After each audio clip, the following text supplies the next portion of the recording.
Now, it is the dangerous online viral trend now turned into a state championship. The so-called Run It Straight Challenge was launched over the weekend at a sold-out event in Sydney. But the brutal collision sport has sparked major backlash with growing concern over the risk of serious head injuries. Experts are now sounding the alarm, warning that the consequences of a single high-impact hit could be catastrophic. For more, Dr. Alan Pearce, neurologist, joins us now live. Great to have you with us again. So, this gained momentum in 2025 when it went viral. It's now been taken to a whole new level, creating a competition around it, Run Nation. It sold more than 5,000 tickets for people to come and watch. How concerning is it that it's starting to take off?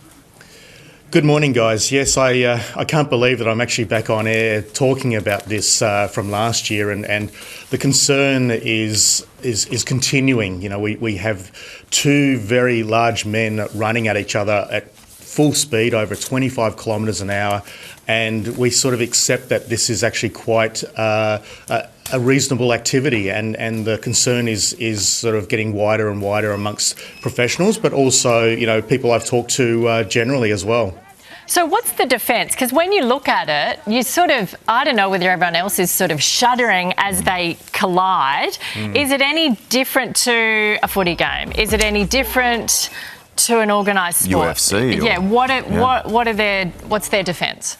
Yeah, so I guess one of the things that we see from Run It is that it has been developed from the rugby codes, but one of the big differences is that with the rugby codes, you know, you have the ability to slow up before you go into the tackle, whereas this is actually exploiting the brain injury aspect by having the two athletes, if I can call them that, running at each other without slowing up. And so there's this real concern around brain injury, you know, undetected brain bleeds, which is, you know, for people who may not be aware, Eli Katoa incident last year is an example of that. But also probably more serious, but rarer, is what we call second impact syndrome. So these athletes are running at each other 4 to 6 times, and we know that repeated impacts, high energy repeated impacts to the brain can increase this risk, and once the brain swells, there's no turning back. And so this is the real concern that we have around this activity.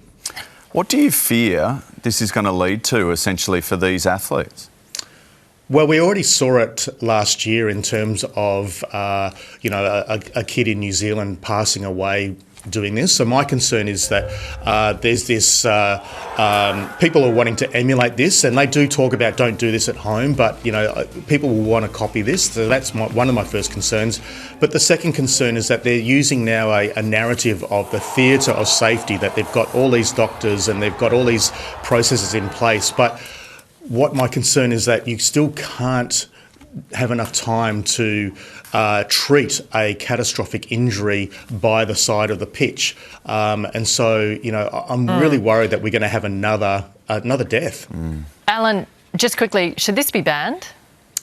Look, I'm really surprised that the medical and allied health associations haven't come out to condemn this, because, you know, there's a few of us speaking up, and we would personally like to see it banned, but I think we need the weight of some of these colleges, medical colleges, health associations to actually condemn this and want to call for a ban. Okay. Well, we might put a call in and see what they think. Thank you very much for your time this morning. My pleasure. Thank you.